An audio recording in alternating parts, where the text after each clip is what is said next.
time to measure. Now with the measuring, it's going to give you a guide. It's not very accurate though, and it's subject to human error.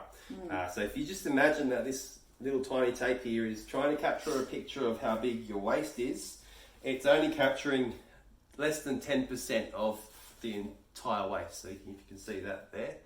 So this is something to use as a guide. It's not going to tell you the whole picture as a photo would. So with that in mind, I'll show you now how to do the measuring and then how to also track along the way so that you get your measurements as accurate as possible. So we'll start with the shoulder measurement. For the shoulder measurement, I might get you to face this way. So for taking shoulder measurements, you'll need to have the tape at the top of the breast, okay, in between the top of the shoulder and the armpit. So you're measuring almost that armpit level, just there, just above armpit level. Okay, so if you've got somebody else to do the measuring, I'd recommend highly that you have somebody else do it. But if you were to try and do it yourself, I'll get you to demonstrate. Wrap that around, and hey presto. The only thing here is you'll have to be very mindful of where you're feeling that tape on the back, because you won't be able to see it. So, and just as long as it's every time, if you're doing it by yourself, every time it's the exact same position. Yeah. But as I said earlier, if you've got someone to do it, then get them to do it. Cool. So that's the shoulder measurement.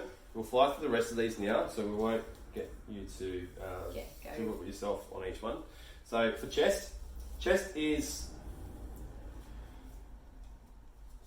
at the thickest point. So in line with the nipple.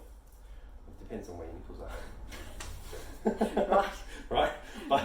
But chest is, if you just face the camera, chest is between the armpit and bottom of about where your boobs are. Okay, so it's in between that area there. This is going to change, obviously. So the position of where you put the tape will change, but it's always at the thickest point. Next, we'll do waist. Bicep. We'll do waist while we're here. So we'll do navel.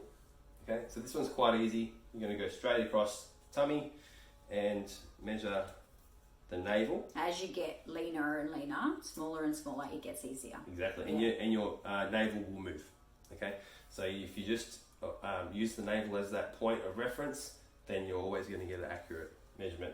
One other note here is when you're measuring, don't have the tape at a sheer angle like this.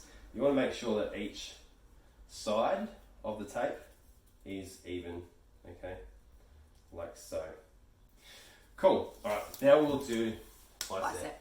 So for the bicep, turn and face this direction for me. This one's a little tricky, but once you know it, it's quite easy. You need to find the top of your shoulder. Megan's got quite a prominent bullet up here, so we'll use that as a point of reference. And then I'll get Megan to bend her elbow and measure the end of the elbow. Now with that measurement, what you're going to do is halve the measurement to find the middle of the arm. So this is 36, we'll go to 18. Now if you need a pen to mark that, that's fine. If not, you know, you're doing it well like I have, then you can press it to make a skin mark. Yep. That's my little trick. A little trick. And then all you do is simply measure around the circumference of the arm. Okay? And that way, if you use that process every single time, you'll measure the same point on the arm. Beautiful. Hips. So while you're standing this way, hips are the meatiest part, the thickest part between the top of the pelvis and where your legs become a leg. Okay, it's no longer your bum, it's your legs. So you're looking for the widest part. Like the mid-bum. And for the person measuring with this measurement, mind you, all of the other measurements have been shown in the position that you should have the person measuring stand. So for the shoulders, the chest, the waist, front on. For the arm, side on. Okay, for the hips, side on, because it's very easy to see the thickness. Okay, and you notice how I'm sort of at eye level with the measurement. I'm not up here, standing up here trying to figure it out. I'm down on my knees, okay, and I'm measuring there. Brilliant. Facing front again.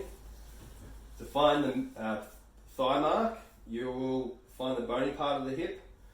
Measure the bony part of the hip to the middle of the kneecap, which is 46 here. And as with the arm, you're going to halve that. 23. And then simply measure the circumference of the thigh. And then for the calf, if you turn side on, let the calf go down. So just stand there naturally. For the calf, you're going to, I'll just move this so you can see. So for the calf, we're going to measure the midpoint. So the thickest point, not the midpoint, sorry, the thickest point of the calf. Okay, cool. And that's how you get your measurements done. As I already said earlier, they aren't the most accurate, but by far one of the best ways to have a guide, so long as you have these parameters the same every single time. So be mindful of the clothing that you wear. If you're wearing clothing that pulls your waist in, then you're not going to get an accurate measurement of your waist. So I would bring the elastic down away from the waist. And the same goes for tights, especially your Lord Jane compression up tights. Here. Yep. Yeah. Sometimes they even compress the leg and they'll throw the measurement. Yeah. For Megan, if we did measure her chest, again, we would want to use the same crop top. Yeah.